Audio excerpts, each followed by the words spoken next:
C'est en ton nom, Jésus. Amen.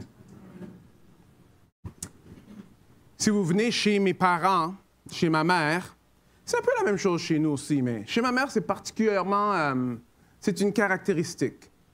On mange bien. On mange très bien. Même que plusieurs de mes amis, il fallait qu'ils s'adaptent un peu quand ma mère disait « Non, juste venez chez nous. » Non, c'est juste un petit lunch. Il n'y aura pas grand-chose. Un petit lunch pour ma maman, c'est comme 3 différents types de riz, 2 différents types de viande, etc., etc., etc. Après, mes amis me regardaient, un petit lunch. Je dis, hey, je te l'avais dit. Chez ma mère, on mange bien. Ce que j'aime, l'idée, c'est qu'on sort de là et on est rassasié, on est rempli, on n'a pas besoin de manger quoi que ce soit d'autre. Alors, si on conduit devant un McDonald's après avoir mangé chez ma mère, on n'a pas faim. N'importe quel genre de malbouffe, comme on appelle ça aujourd'hui, on n'a pas faim. Pourquoi? Parce qu'on est rempli. Ça nous donne de la force pour résister à ce qui est moins bon. Êtes-vous avec moi? Oui. Alors aujourd'hui, ce qu'on va voir que Dieu, lui, il donne un banquet afin que nous, on puisse être rassasiés. Il donne la nourriture qu'on a besoin pour être fortifié, pour être capable de résister et pour être capable de marcher. Ces dernières semaines, bon, moi, je vous suis souvent en ligne, là. Bon, tout le temps, dans le fond, pendant les 4 mois.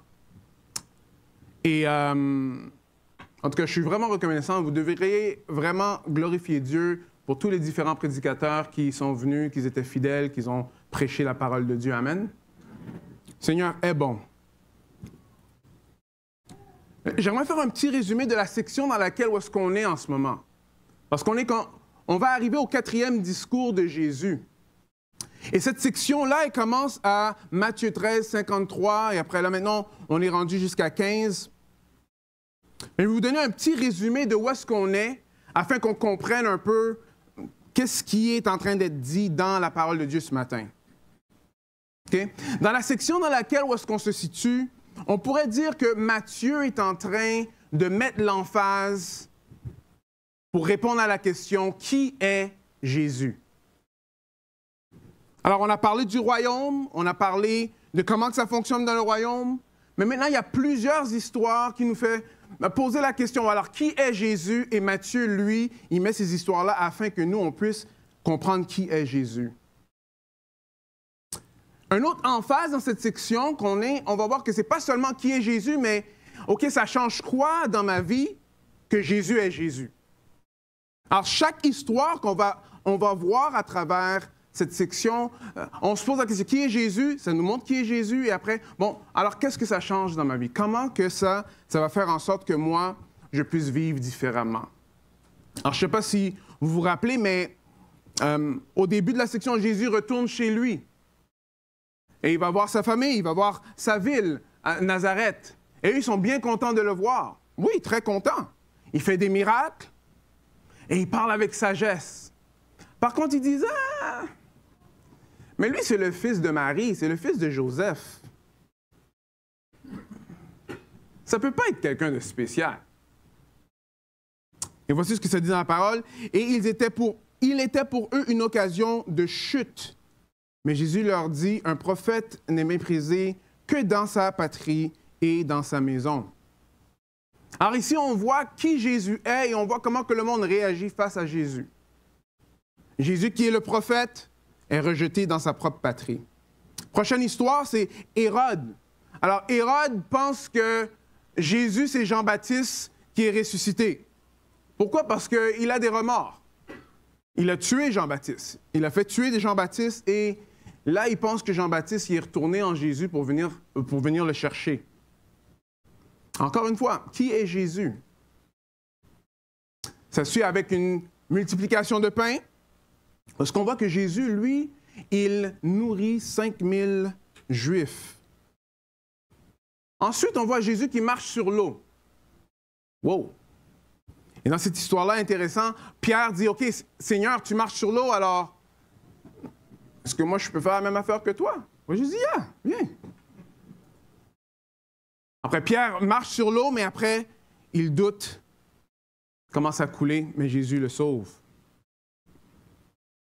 Alors, qui est ce Jésus? Qui est Jésus? Il fait des miracles, multiplication des pains. Ça ressemble beaucoup à ce qui s'est passé avec Moïse. Dans le désert, pas de nourriture, tout d'un coup, pleine nourriture. Il marche sur l'eau. C'est qui peut marcher sur l'eau? Sauf Dieu. Alors les pharisiens et les scribes, eux, ils commencent à se poser des questions. Ils voient que Jésus a beaucoup de personnes qui sont en train de le suivre. Alors ils se posent des questions, alors ils disent, OK, on va lui poser des questions. Ils essayent de piéger Jésus avec des questions religieuses. Et Jésus voit ce qui est en train de se passer et il les appelle des hypocrites. Il dit, Ésaïe a bien prophétisé sur vous quand il dit, ce peuple m'honore des lèvres, mais son cœur est très éloigné de moi. C'est en vain qu'ils me rendent un culte en enseignant des doctrines qui ne sont que des préceptes humains. Leur cœur ne voulait pas suivre Christ. Ils voulaient juste suivre des choses religieuses, des rites religieux. Maintenant, il est intéressant, parce que cette histoire-là, je vais juste prendre un petit temps pour faire une petite illustration, une petite application, c'est qu'on invite plusieurs à se faire baptiser à l'Église. Mais à travers les années, j'ai vu qu'il y a une profonde mécompréhension de c'est quoi le baptême. Le baptême est le résultat d'avoir été sauvé. Ce n'est pas la cause d'être sauvé. Alors, plusieurs vont venir à l'Église pour essayer de se faire baptiser comme si, bon, maintenant que je me suis fait baptiser, là, je suis correct devant Dieu. Je peux vous dire, c'est une grosse erreur. Parce que vous voyez, les pharisiens ici pensaient que ce qu'ils faisaient les rendait corrects devant Dieu. Parce que là, eux, ils se lavent les mains avant de manger. Pourquoi les disciples ne font pas la même affaire? Eux, ils suivent des rites religieux. Alors, eux, ça les rend purs. Mais Jésus, lui, il sait exactement ce qui se passe. Et c'est pas ça qu'il dit. Il va dire que ce n'est pas ce qui rentre en toi qui te rend impur, mais ce qui sort. Pourquoi? Parce qu'il y a juste un seul médiateur entre Dieu et l'homme. Ici, c'est ça que Timothée va dire, si vous voyez. Car il y a un seul Dieu et aussi un seul médiateur entre Dieu et l'homme. C'est qui? Le Christ Jésus, homme. Alors, si tu veux être correct devant Dieu, tu as besoin de Jésus. En ayant Jésus comme Seigneur de ta vie, ça va t'amener à faire des choses religieuses, oui, définitivement tout ce qui est écrit ici. Mais tu le fais parce que tu aimes Dieu, pas parce que tu veux essayer de l'impressionner ou d'être correct devant lui.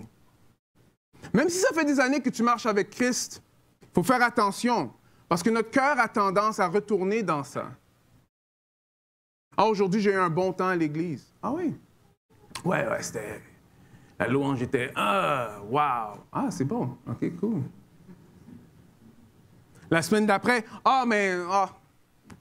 j'ai moins aimé ça à l'Église. Ah, pourquoi? Wow, ma semaine n'a pas vraiment bien été. Tu sais, j'ai tombé dans le péché et tout et tout. Hein. OK. Mais c'est quoi qui fait vraiment la différence? Dieu nous appelle à la repentance, à retourner vers lui. C'est en Christ que nous, on a accès à Dieu. En Christ. Seulement en Christ. C'est ça que ça dit. Car il y a un seul Dieu et un seul médiateur. Est-ce que vous voyez ça? Pour être correct devant Dieu, on a besoin de Jésus. Alors, on voit qu'ils étaient scandalisés. Comme vous voyez ici, ils étaient scandalisés. Et c'est intéressant ce que Christ va leur expliquer. Il va leur dire, dans le fond, que Dieu veut notre cœur. Regardez. Car c'est du cœur que viennent quoi? Les mauvaises pensées, le meurtre, l'adultère, la prostitution, le vol, les faux témoignages et les blasphèmes. Alors ça vient du cœur. C'est ça qui rend quelqu'un impur. Ces choses-là. Alors Dieu veut notre cœur. Regardez comment que Jean va le dire. Celui qui a mes commandements et qui les garde, c'est lui qui m'aime. Celui qui m'aime sera aimé de mon Père et je me manifesterai à lui. Alors, comme vous voyez ici, on voit Jésus montre que c'est un problème de cœur. Et que si nous, on aime, alors on aime les commandements de Dieu. Ce n'est pas une prison, les commandements de Dieu. Les commandements de Dieu, c'est la vie. Ouais, pasteur, ça, ouais, OK, mais c'est difficile de faire ce qui est écrit ici. Oui, je comprends, mais vous savez qu'est-ce qui fait que c'est difficile de suivre la parole de Dieu? C'est la chair, c'est les désirs qui sont contraires à ce que Dieu veut. On pense que ces désirs-là vont livrer, mais ils livrent toujours très peu, mais ils promettent beaucoup. On va reparler de ça un peu plus tard. Alors, la prochaine histoire est très intéressante. Parce qu'une personne qui est considérée impure montre un cœur qui est vraiment à la bonne place. Et c'est la femme cananéenne. Est-ce que vous vous rappelez? Bon, c'est la semaine passée. Peut-être vous n'étiez pas là parce que vous étiez au camp des boulots, mais je vous encourage d'aller sur l'Internet pour écouter notre frère Gabriel. Amen, Gabriel, hein? Yes. Son cœur est à la bonne place. Et Jésus dit que...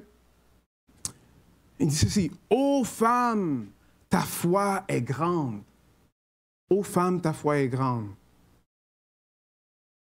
Qu'il te soit fait comme tu le veux. » Et alors même, sa fille fut guérie. Voyez, la femme cananéenne comprenait quelque chose, que Jésus valait la peine.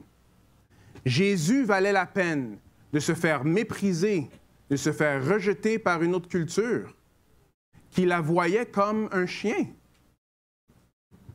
pour aller vers Christ. Et Jésus a dit, « Oh, ta foi est grande. » Quel contraste! Alors, on voit les pharisiens qui ont la loi, qui savent quoi faire, et Jésus dit que leurs cœurs sont loin de Dieu. Et cette femme qui est considérée impure, clairement, son cœur est exactement où ce que ça devrait être, comme Jésus a dit, ta foi est grande. Il y a un autre contraste. Parce que quand il parlait à Pierre, il a dit, « Ah, homme de peu de foi. » Regardez. C'est quand Pierre était en train de couler. Alors, aussitôt, Jésus tendit la main, le saisit et lui dit, « Oh, homme de peu de foi, pourquoi as-tu douté? » Et maintenant, quand on a la femme cananéenne, elle dit, « Oh, ta foi est grande. » Alors nous, peut-être aujourd'hui, en 2024, ça passe par-dessus notre tête ce qui est en train de se passer. Mais il ne faut pas oublier que Matthieu, qui est juif, il écrit cet évangile grandement pour des Juifs. Pas seulement des Juifs, mais grandement pour des Juifs. Il présuppose que la personne qui va lire son évangile comprend beaucoup de choses de l'Ancien Testament, incluant la majorité des prophéties. Alors un Juif qui est en train de lire ça va voir que, bon, oh, OK, regarde, voilà des Juifs qui sont ça, ils ne sont pas vraiment en bonne lumière. Et cette femme cananéenne-là, c'est elle qui reçoit, oh, femme avec une grande foi. C'est intéressant, ça. Pourquoi Matthieu fait ça? Mais il fait ça en grande partie pour nous montrer un peu ce qu'on va voir aujourd'hui. Il nous montre la vérité que Jésus est le Messie qui est tant attendu. Mais Jésus n'est pas seulement le Messie juste pour les Juifs, mais il est le Messie pour tous. Alors, la bonne nouvelle, c'est que le Messie des Juifs est le Messie de tous. Voilà la proposition principale. Alors, les promesses de Dieu et sa compassion sont offertes à tous. Ceux qui s'en nourrissent seront pleinement rassasiés. Alors, on arrive dans notre texte aujourd'hui. Alors, rappelez-vous les questions. Qui est Jésus et qu'est-ce que ça fait pour changer ma vie? Allons-y, Matthieu 15, 29 à 31. Lisons ensemble.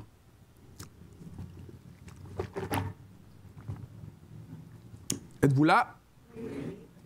Alors Jésus quitta ce lieu et longea les rives de la mer de Galilée. Il monta sur la montagne et il s'assit. Alors de grandes foules s'approchèrent de lui avec des boiteux, des aveugles, des sourds-muets, des estropiés et beaucoup d'autres malades. On les déposa à ses pieds et il les guérit. Aussi, la foule était, elle, en admiration en voyant les sourds-muets parler, les estropiés trouver la santé, les boiteux marcher, les aveugles voir, et elle glorifiait le Dieu d'Israël. Alors voici le début du texte, parce qu'on voit que Jésus quitte les lieux où est-ce qu'il était avec la femme syrophénicienne, et maintenant il descend et il longe la mer de Galilée. Et il y a plein de miracles qu'ils sont en train de faire, il est en train de guérir plusieurs. Maintenant on voit que les aveugles, ils voient, les sourds, ils entendent, ceux qui sont estropiés, ils marchent, les boiteux, ils courent. Ça dit marcher, là, mais j'ai mis un peu. Ils ont couru après. Et ça termine en disant qu'elle glorifiait le Dieu d'Israël. Alors, je pense que le premier point qu'on peut sortir, c'est que les promesses de Dieu s'étendent à tous. Et on va voir pourquoi. Pourquoi? Parce qu'il y a une question qu'il faut qu'on se pose. Si vous lisez Matthieu avec moi, wow, ça fait un petit bout de temps que Matthieu, il parle de miracles. Right? Ça fait un petit bout de temps qu'on voit que Jésus est en train de faire des miracles et il guérit du monde. Pourquoi est-ce qu'encore une fois, il va encore mettre des histoires que Jésus est en train de guérir du monde? Right? Pourquoi encore des miracles? En plus, c'est des miracles similaires qu'on a entendus avant. Ce sont des questions qu'il faut qu'on se pose, qu'on est en train de lire. Parce que, rappelez-vous, Matthieu a choisi les histoires qu'il a mises dans son évangile. Jean dit que Jésus a fait tellement bien plus de choses. Alors, il fallait qu'ils choisissent ce qu'ils mettent dans leur évangile. Alors, Matthieu veut nous dire quelque chose. Alors ici, on voit, alors pourquoi cette histoire-là est là? Pourquoi encore des miracles? La première chose que je dirais pour répondre à cette question-là, c'est Matthieu veut vraiment qu'on voit quelque chose. Il veut qu'on voit que les miracles que Jésus est en train de faire, c'est l'accomplissement de prophéties qui a été dite dans l'Ancien Testament. Il ne veut pas qu'on comprenne Jésus comme juste un autre faiseur de miracles. Parce que vous voyez, même aujourd'hui, il y a plusieurs personnes qui réclament faire des miracles, et peut-être ils en font, peut-être ils font des choses extraordinaires. Et je me rappelle parler à un vaudouisant au travail, et dans le fond, ce qu'il me disait, c'est quoi la différence entre Jésus? Parce qu'il y a des vaudouisants qui font des miracles aussi. OK, peut-être qu'il y en a fait plus, mais... Et c'est un bon point. Parce que si Jésus est juste réduit à une personne qui fait des miracles, ça change beaucoup la façon que nous, on va avoir notre relation avec lui. Êtes-vous toujours avec moi? Matthieu veut qu'on sache que vraiment Jésus, c'est le Messie des Juifs. Comment que je vois ça? Premièrement, 740 ans avant que Jésus-Christ vienne, il y a un prophète qui a écrit 740 ans, et on a ses écrits, et on sait que ça date de avant le temps de Jésus. Pour ceux qui doutent, son nom c'est Ésaïe. Je me rappelle à Montréal, ça fait des années là, ils avaient une partie des écrits d'Ésaïe qui datait avant l'ère commune, alors avant que Jésus-Christ vienne. Et c'était dans les musées. Dans le musée à Pointe, c'est ça. Tu vois, j'avais Pointe dans ma tête, c'est ça, Pointe-à-Calière. Et je suis allé voir ça et je trouvais ça vraiment intéressant. Premièrement, comme la lumière s'allume pendant quelques secondes, après ça se ferme parce qu'ils ne peuvent pas garder la lumière sur les parchemins trop longtemps, ou bien ça va s'effriter, là. Alors, c'est pas... On ne parle pas de mythe. Il faut que je rie, parce que beaucoup des profs aujourd'hui, ils disent que c'est des mythes. Mais ces choses-là existent, ils sont là. Alors, Ésaïe, lui, il a écrit ceci. Alors, qu'est-ce que ça dit? S'ouvriront les yeux des aveugles. Continuez. S'ouvriront les... Alors...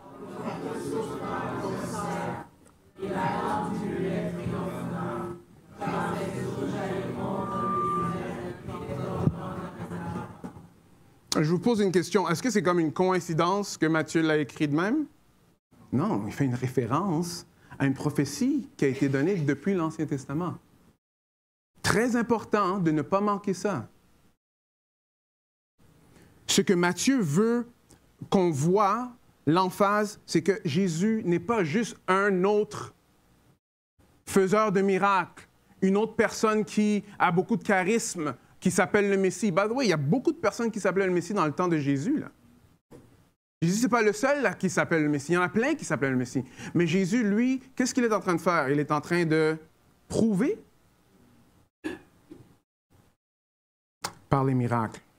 Alors, qu'est-ce que ça change pour nous quand on regarde ça en perspective? Ça change beaucoup.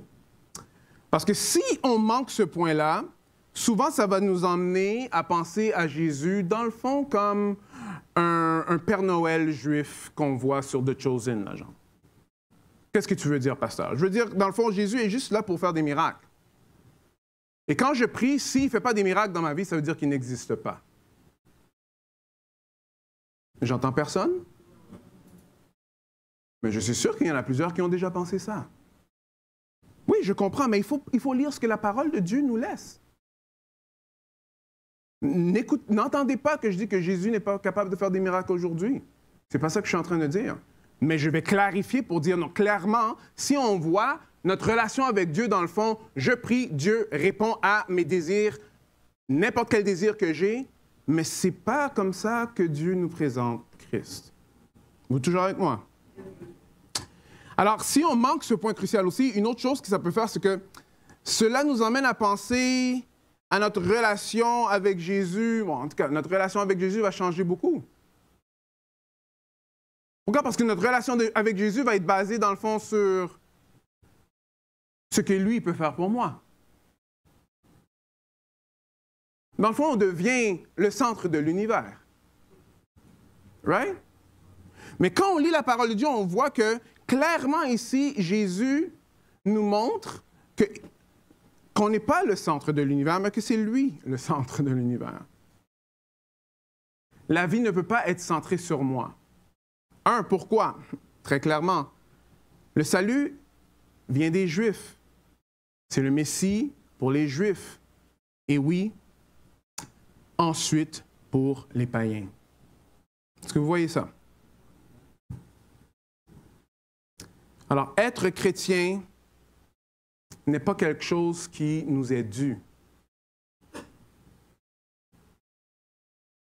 On n'est pas né chrétien. Ça ne fonctionne pas comme ça. Ce n'est pas notre droit d'être chrétien. On a zéro droit. Quand nous, par la grâce de Dieu, on reçoit les miettes que la femme syrophénicienne a reçues, ces miettes, vous savez c'est quoi dans ces miettes? C'est la vie éternelle, frères et sœurs. Ces miettes-là, c'est nous qui devenons les enfants de Dieu. Ces miettes-là, c'est que Jésus dit, je serai avec vous jusqu'à ce que je retourne.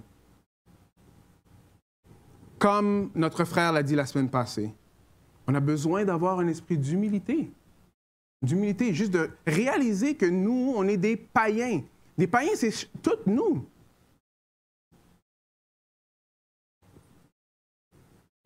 Et que dans le plan de Dieu, il est venu nous faire grâce. Amen. Alors, on voit que Marc, lui, nous montre que Jésus est venu pour toutes les nations. Alors, comment on peut voir ça ici? C'est parce qu'il y a un autre évangile qui parle de cette histoire-là. Et c'est Marc. Et dans Marc, il y a d'autres indices qui nous aident à comprendre où est-ce que Jésus est quand il fait ces miracles-là. Alors, on peut voir ici, dans Marc, ça veut dire ceci. Jésus quitta la contrée de Tyr et de Sidon, ça c'est où est-ce que la femme syrophénicienne était, vers la mer de Galilée en traversant la contrée de la Décapole. Right? Mais dans Matthieu, ça dit Jésus quitta les lieux et longea les rives de la mer de la Galilée. Et il monta sur la montagne et il est assis. Alors, et là, il s'assit. Alors, ce qu'on voit ici, c'est qu'on voit que Marc, en lisant Marc, qui est la même histoire, on a un peu plus de détails. Et le détail ici qui est donné, c'est que dans le fond, il est passé par la contrée de la Décapole. J'espère que vous pouvez voir. Oui. Alors, ici, Décapolis, OK, c'est en bas, mais ça, c'est une région qui est une région païenne. C'est une région païenne. Alors, on voit qu'il est monté à Tyr, à Sidon, right? Et pour descendre, pour longer la mer de la Galilée qui est tout en bas, bon, il est passé par Philippe, c'est la ligne mauve, après il est descendu jusqu'en bas, après il a longé probablement le lac de la Galilée là. Alors, c'est un indice de voir, OK, alors oui, c'est vrai que ces histoires-là, on vient juste de le voir avant et que Jésus a fait ces choses-là, mais ici, qu'est-ce que l'auteur est en train de nous faire voir? Il est en train de nous faire voir que Jésus est en train de parler à une autre foule. On va voir la multiplication des pains. La première multiplication des pains, c'était 5000 personnes, mais c'était 5000 Juifs, c'était sur le territoire juif. Et maintenant, ces 4000-là, on est sur un territoire qui est païen. C'est 10 villes grecques qui se sont mis ensemble, là. Et Jésus est en train de faire ces mêmes miracles-là. Un autre indice dans le texte, ça va nous dire ceci, si on va dans Matthieu 15, 31. Aussi, la foule était, elle, en admiration, comme on a lu, en voyant les sourds muets parler, les estropiés trouver la santé, les boiteux marcher, les aveugles voir. Et qu'est-ce que ça dit? Et elle, quoi? Glorifiait le Dieu d'Israël. Est-ce que vous voyez? Alors ça, c'est un autre indice qui nous fait voir qu'il était probablement sur une terre païenne et que la majorité des personnes probablement étaient païens, qu'ils écoutaient ce que Jésus est en train de dire. Alors encore une fois, Matthieu montre que Jésus est le Messie qui a été prophétisé dans l'Ancien Testament des Juifs, mais ce n'est pas juste pour les Juifs, c'est aussi pour les païens. Mais quand je lis Ésaïe, ça a l'air que cette prophétie-là est juste pour les Juifs. Oui, mais si vous retournez dans Genèse 26, 4, quand Dieu parle à Abraham, il lui dit 7 prophéties ici. « Je multiplierai ta descendance comme les étoiles du ciel. Je donnerai à ta descendance toute cette terre. » Mais après, qu'est-ce que ça dit? Toutes les nations de la terre se diront bénies en ta descendance. Vous voyez, sans Jésus, ça ne fait même pas de sens ce que Dieu est en train de dire en ce moment. Et ici, on est en train de voir l'accomplissement de ça. On est en train de voir l'accomplissement de que toutes les nations sont bénies par Israël. Alors, une des choses qu'on voit dans la Bible, c'est qu'Israël était supposé être une bénédiction pour toutes les nations. Mais ce n'est pas ça qu'ils ont fait. C'est pas ça qu'ils ont fait. J'écoutais un prédicateur, N.T. Wright, qui était en train d'expliquer qu'il était dans une conférence et il y avait un juif assez reconnu qui était en train de parler. Et il disait, combien de juifs sont en Chine? Aucune idée. Il dit, ouais, il y en a probablement 8. Et ils pensent tous qu'ils vont être les boss de la Chine. C'est ça que lui, il disait. C'est pas moi qui dis ça, je sais que ça peut être vu comme ça. Après, il dit, combien de chrétiens sont en Chine? Probablement, on dit, il y a des millions de chrétiens. Et c'est ça que ce juif renommé et reconnu aujourd'hui, il disait, wow, vous voyez, les chrétiens, vous avez accompli ce que nous, on était supposés de faire. C'était quoi? De faire connaître Dieu, Yahweh, jusqu'aux extrémités de la terre. Et je dis, wow. Même N.T. Wright a dit, wow. J'ai dit, wow, probablement parce que c'est lui qui l'a dit, wow, mais c'est intéressant de voir ça. La reconnaissance que ce qui a été dit dès le début, il y en a qui viennent à la connaissance de ça et commencent à comprendre ça. Parce que Yahweh était supposé d'être connu à travers le peuple juif. Pour toutes les nations. Pour toutes les nations. Et ce que Matthieu nous montre, c'est qu'en ce moment, c'est ça que Jésus est en train d'accomplir. Amen. Alors, dernière chose, vous voyez, Paul va le dire ceci, car je n'ai pas honte de l'Évangile, c'est une puissance de Dieu pour le salut de quiconque croit. Qu'est-ce que ça dit pour le juif, premièrement, puis du grec. C'est très, très clair. Et dans Actes aussi, Luc dit la même affaire. Alors, pendant le congé sabbatique, j'ai fait venir quelques corps de travail pour travailler pour nous à la maison. Et vous savez, une des choses qui est vraiment difficile pour moi d'exercer de la patience, c'est quelqu'un qui promet beaucoup et qui livre peu. Alors, j'ai appelé... je vais garder ça aussi vague possible. J'ai appelé un quart de travail pour leur demander, s'il te plaît, venir à la maison. OK, ils ont envoyé une personne. C'est beau. La personne était supposée de faire une chose. Ah, OK, alors fais cette chose-là. Mais pendant qu'il fait cette chose-là, il dit, regarde, moi, j'ai toute la journée, dans le fond, je vois que tu as plusieurs travaux à faire, je suis capable de faire ça, ça, ça, ça, ça, ça et ça. Oui. OK. Si vous avez déjà fait faire des travaux, ou si vous avez déjà fait des travaux, vous connaissez c'est quoi le temps qu'à y être? Hein? Alors, si on ouvre le temps qu'à y être, alors on enlève là. OK, on enlève. OK, on fait 6 temps. OK, alors c'était un peu ça. Alors, OK, j'ai dit, bon, OK, alors ça va bien fonctionner pour moi, parce que là, on pourra avancer beaucoup dans les travaux. Alors, le jeune, il est là, il est en train de travailler. Alors, il finit par la chose que j'ai payée pour qu'il vienne faire, et il commence plein de choses, et finalement, il vient me voir à midi pour me dire « Ah, finalement, tu sais, j'ai mal compté mes affaires, il faut que je parte dans 30 minutes. » Genre, OK. Et ce que tu étais supposé de venir faire, est-ce que tu l'as fait? Bon, je vais essayer de le finir le plus vite possible. Tu sais? Et il a terminé 75 %. Alors là, c'est là que le Seigneur me dit, il faut que tu me fasses confiance, et tout. Mais tu vois, il promet beaucoup, mais il livre peu. Quand je vous donne cette illustration-là, c'est parce que plusieurs d'entre nous, dans l'Assemblée, pensons que Dieu est comme ça. Dans notre façon de voir notre relation avec Dieu, on pense que Dieu était supposé de nous donner tout ça, mais il nous donne juste un tout petit peu comme ça. Mais vous voyez, le texte nous montre complètement l'inverse. On était juste supposé de recevoir quelques petites miettes.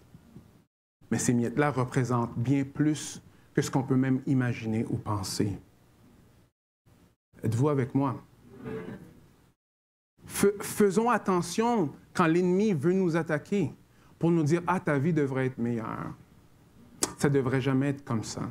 Tu sais, toi, tu mérites plus. » Ça, ce n'est pas la voix de Dieu. C'est la voix de l'adversaire. L'adversaire sait exactement où nous frapper. Il veut qu'on soit éternellement, quoi? Insatisfait. C'est ça le mensonge. Tu sais, t'as faim, ouais, mais... Hein? C'est parce que tu manges pas... non, c'est même pas parce que tu manges pas, c'est parce qu'on te donne pas assez de nourriture. Après là... Alors là, les choses qui étaient supposées d'être simples, en perspective, tu sais, comme la parole va nous montrer, un peu de temps, des souffrances qui sont souffrantes. Mais une souffrance est encore plus souffrante si on pense qu'on est supposé d'avoir quelque chose d'autre. Est-ce que vous me suivez ou pas? Le livre que j'ai lu en boucle, c'est l'Ecclésiaste. Vous savez que on ne contrôle pas ce qu'on a et ce qu'on n'a pas. Hein? Par contre, l'homme qui sait trouver le contentement sera heureux.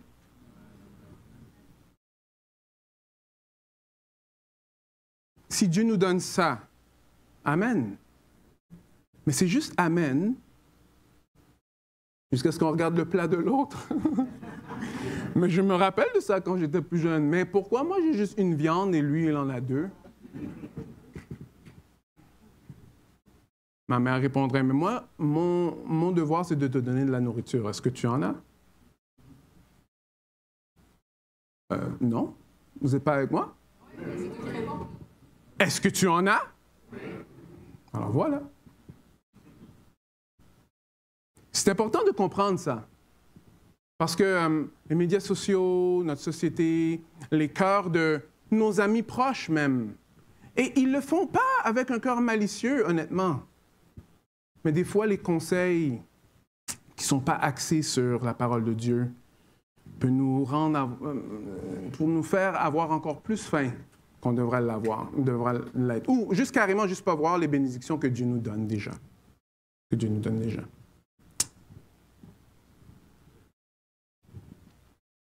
Alors, la promesse ce matin, c'est ceci.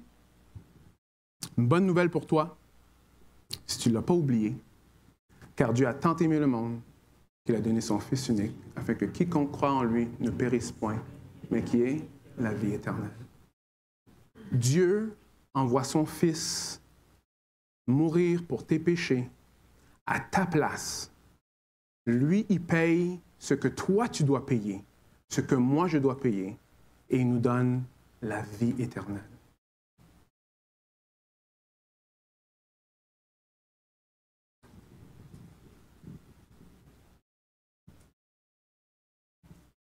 Merci Seigneur.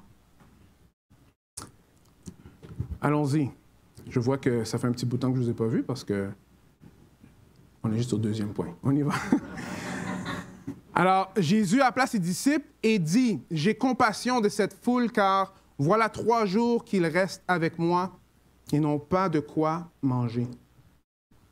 Je ne veux pas les envoyer à jeun, de peur qu'ils ne défaillent en chemin. » Les disciples lui dirent, « Comment nous procurer dans ce lieu désert assez de pain pour rassasier une si grande foule? » Jésus leur dit, « Combien de pain avez-vous? »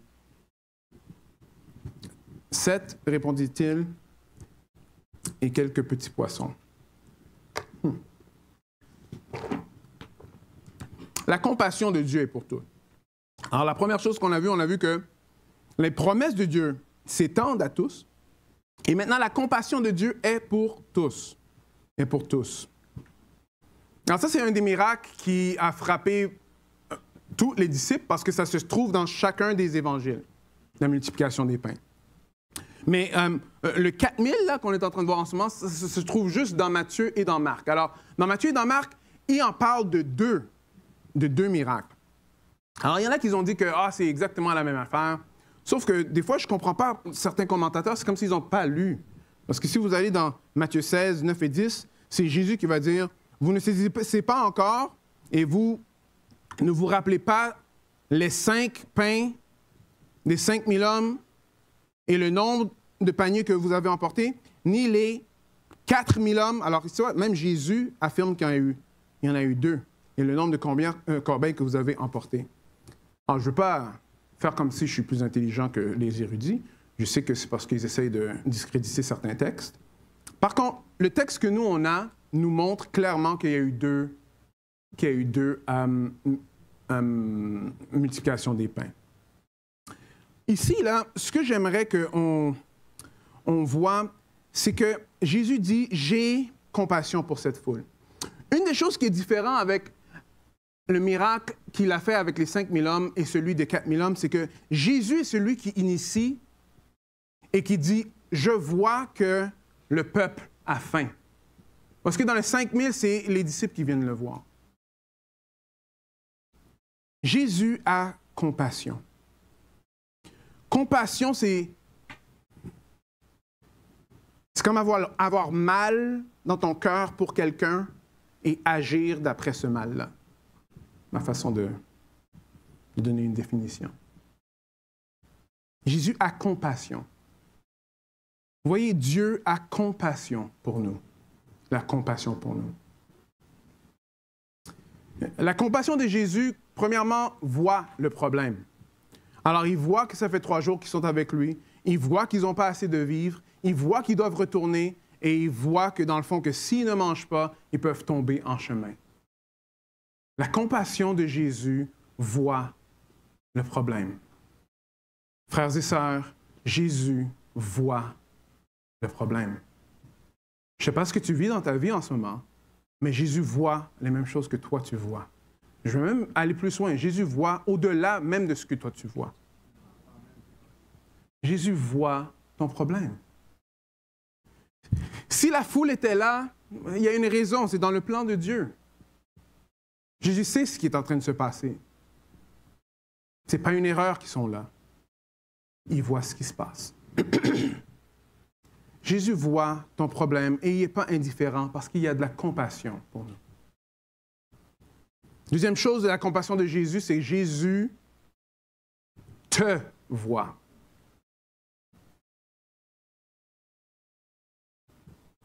Jésus a vu la foule.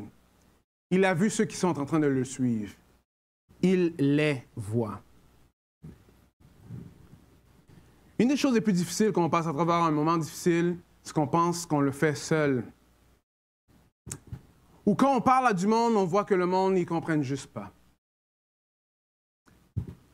Un des sentiments qu'on reçoit quand ça arrive, c'est qu'on reçoit le sentiment que la personne, dans le fond, elle ne nous voit pas. Êtes-vous avec moi?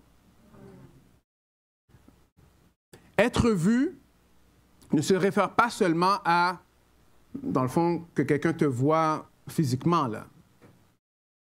On parle de la reconnaissance, on parle de la validation, on parle de la compréhension. Et Jésus te voit. De la même façon qu'il a vu les gens dans la foule. Comment que je sais que Jésus nous voit? L'Épître aux Hébreux va dire ceci. Car nous n'avons pas un souverain sacrificateur incapable de quoi? Compatir à nos faiblesses. Mais il a été tenté comme nous, à tout égard, sans péché. Ce qu'on vit dans notre vie, quand Jésus dit que tu ne seras jamais tout seul, ce n'est pas des paroles en l'air. Tu n'es pas tout seul. Parce que lui, il comprend. Voyez, le mot compassion est un peu truqué, là, parce qu'il y a plusieurs personnes qui vont parler de compassion. Mais ça ne veut pas toujours dire la même chose. Plusieurs fois vont parler de compassion, mais ça ne veut pas dire exactement la même chose. Ici, le mot compassion a, comme j'ai dit, quelque chose de viscéral, c'est que ça vient dans de toi. Mais il y a une autre couche.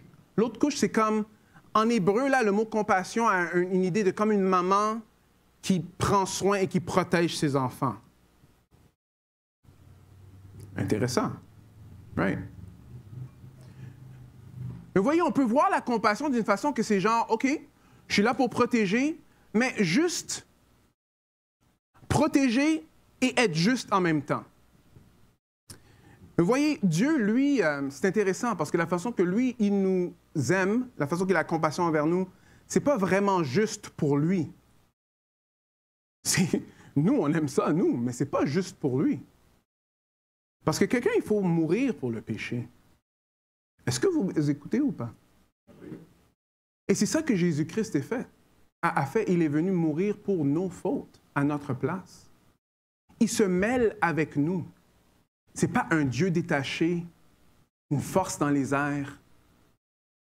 Il prend la chair humaine et il vit comme nous. Alors, il peut compatir avec nos faiblesses sans péché.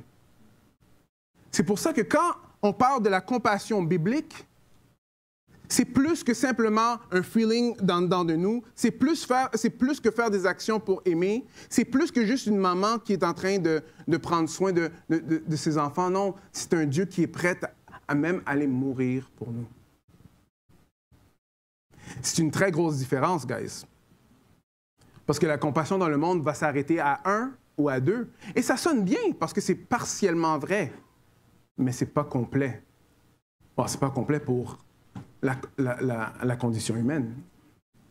On a besoin d'un Dieu qui nous comprend. Et une force dans les airs où la nature ne nous comprend pas. N'est-ce pas? Oui. Jésus eut compassion. Il eut compassion. C'est le... Allô? Oui. Continue un peu.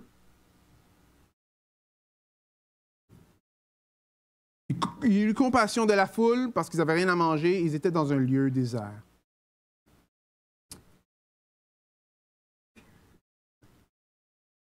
Imaginez une personne qui traverse le désert, qui n'a rien à manger. Right? Okay. Cette personne-là cherche partout pour de la nourriture. Cherche partout pour de l'eau. Mais elle ne peut pas trouver. Mais des fois, elle voit des mirages. Elle voit des mirages, va vers ces mirages-là pour découvrir que dans le fond, il y a juste du sable. Frères et sœurs et amis, il faut que vous m'écoutez très bien ce matin. Plusieurs d'entre nous, c'est comme ça que notre vie a de l'air. Ça a l'air comme si on est dans le désert et on va après des mirages. ça que le péché fait.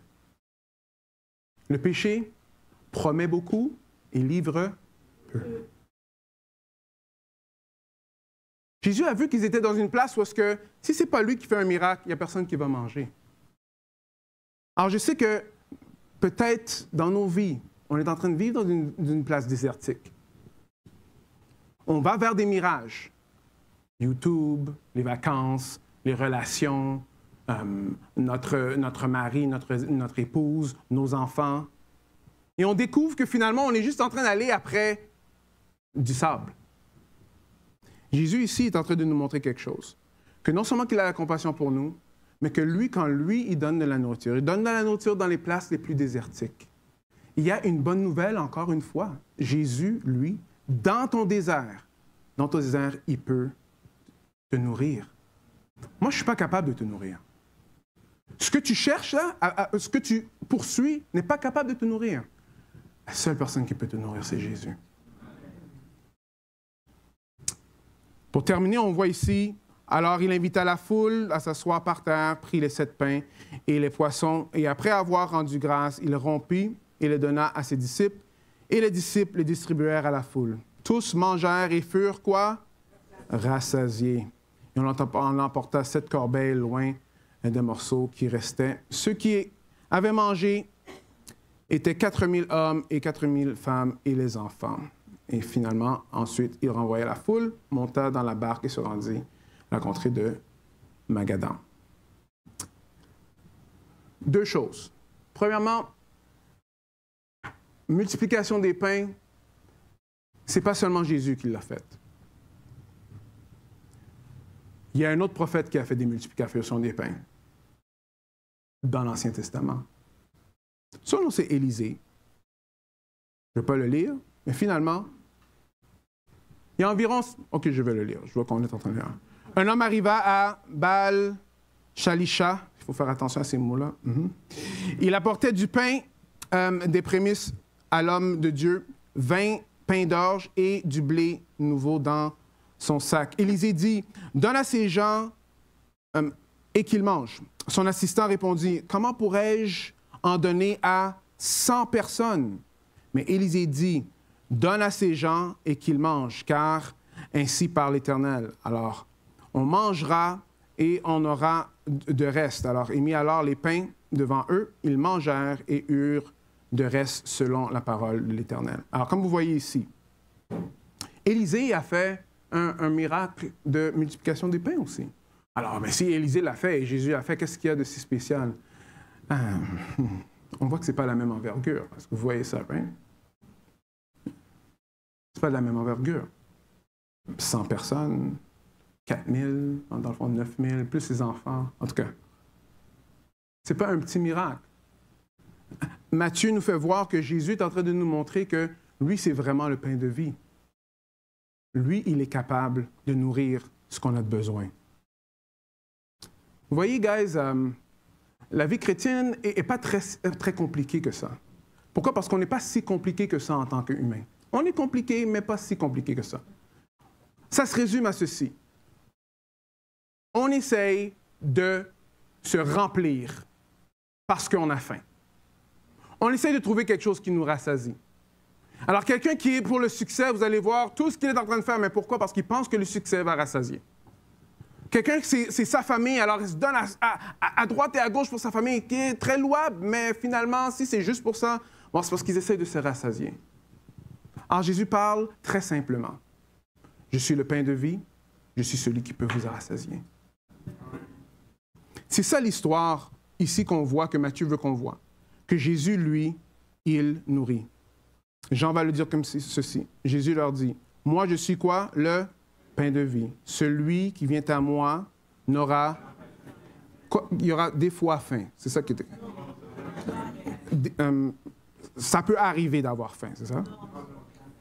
N'aura jamais faim, et celui qui croit n'aura jamais soif.